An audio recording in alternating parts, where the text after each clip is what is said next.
Throughout history, humanity has faced numerous disasters. However, some periods stand out as times when human dignity suffered the most and societies experienced severe moral decline. One of the darkest periods in human history was undoubtedly the years when Adolf Hitler and the Nazi regime were in power in Germany. During this time, the entire structure of society was transformed. People's ways of thinking were shaped, and many individuals, either consciously or unconsciously, became part of the totalitarian system. The oppression in Nazi Germany was felt not only on the battlefield, but in every aspect of daily life. Women and children were systematically humiliated, certain segments of society were targeted, and the lives of innocent people were shattered. Small businesses were looted, workplaces were set on fire, and lifelong neighbors turned into enemies. During this period, a young priest named Dietrich was one of the few who recognized the intellectual blindness that had overtaken the people. For years, he tried to enlighten them, to wake them up from their illusions. However, no matter how hard he tried, he realized that people were unwilling to see the truth. They refused to question their own beliefs, ignored logical explanations, and simply repeated what their leaders told them. His frustration and disappointment grew with each passing day. One evening, when he returned home, his father told him that 2 police officers were waiting for him in his room. Dietrich's freedom had come to an end. This marked the beginning of his long years in prison. During his imprisonment, he not only reflected on his own fate, but also questioned how his entire nation had succumbed to such madness. How had intellectuals, poets, academics, and artists turned into cowards and criminals? How had society been so easily deceived and turned into puppets of a totalitarian regime? These questions haunted him throughout his time in prison. Bonhoeffer and the Theory of Stupidity. One of the greatest thinkers to explore these questions was the renowned German theologian and philosopher Dietrich Bonhoeffer. Bonhoeffer was one of the few intellectuals who openly opposed the Nazi regime, which led to his imprisonment.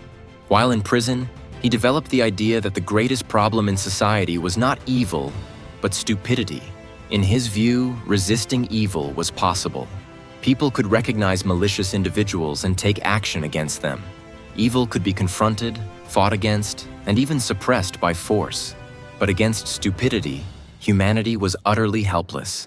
In his letters, Bonhoeffer argued that stupidity posed an even greater danger than malice. He observed that protests, logical reasoning, and educational efforts were entirely ineffective when dealing with stupid individuals. A stupid person rejected any fact that contradicted their prejudices. If a truth was undeniable, they either dismissed it as unimportant or ignored it altogether. According to Bonhoeffer, stupidity was not simply a lack of intelligence or knowledge. It was a state of mind. People chose to be stupid, or they were deliberately made stupid by their environment. Human beings were naturally capable of thinking critically, but when individuals surrendered their freedom, stopped questioning, and fell under the influence of authority, they became intellectually paralyzed. This is why stupidity was not merely an individual problem, but a social disease. As stupidity spread within a society, individuals lost their ability to think independently. Under the overwhelming influence of a powerful authority, people, whether consciously or unconsciously, gave up their ability to reason and became mere echoes of the dominant ideology. The danger of stupidity. Stupidity infiltrated every aspect of society, making it a highly dangerous phenomenon. A stupid person was not only irrational, but also prone to harming others.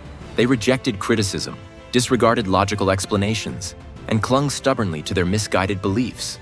Worse still, when manipulated, they became powerful instruments of evil. Bonhoeffer believed that stupidity was not just an individual flaw, but a political and social phenomenon. He observed that whenever a totalitarian regime rose to power, stupidity spread like a disease. Under the influence of authoritarian leaders, people lost their capacity for independent thought and became mere puppets, obeying orders without question.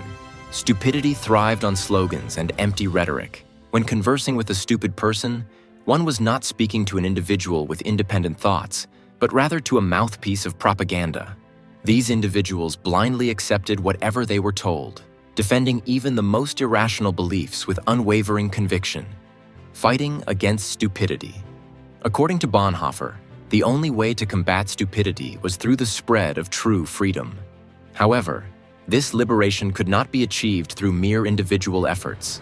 First, society as a whole needed to attain external freedom. Without societal liberation, individuals could not regain their ability to think critically.